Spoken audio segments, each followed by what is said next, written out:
j'en parlais à propos des musulmans, s'exprimer pour l'islam, mais c'était pas forcément des musulmans. Et donc la parole musulmane, de ce point de vue-là, a été un tout petit peu spoliée dans la réalité du débat.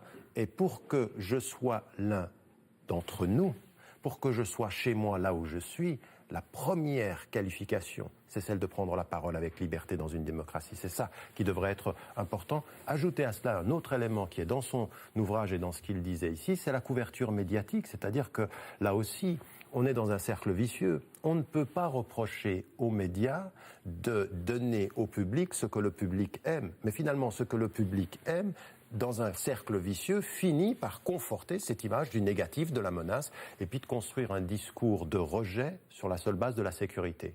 Mais quand la sécurité de notre société se fait aux dépens du caractère de notre concitoyenneté, de nos droits et de notre respect de l'autre, de l'islam qui est devenu une religion européenne, qui est une religion française, bien quand on n'est pas dans cette dynamique-là, eh bien effectivement, on construit quelque chose qui va être un nouveau type de racisme.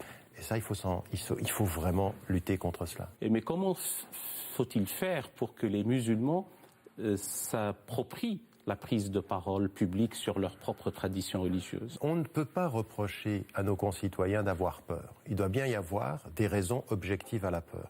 Et la première des choses, c'est l'autocritique. L'autocritique, c'est si autour de moi, mes concitoyens ont peur de ce que je suis, ce que je n'ai pas la bonne méthode pour dire à mon voisin qui je suis. Quelles sont mes valeurs? Et donc, au lieu de réagir en s'isolant, la perpétuation, l'approfondissement ou l'élargissement de l'islamophobie devrait avoir pour conséquence pour les citoyens français de confession musulmane de sortir de leur isolement, de s'exprimer davantage, d'aller à la rencontre de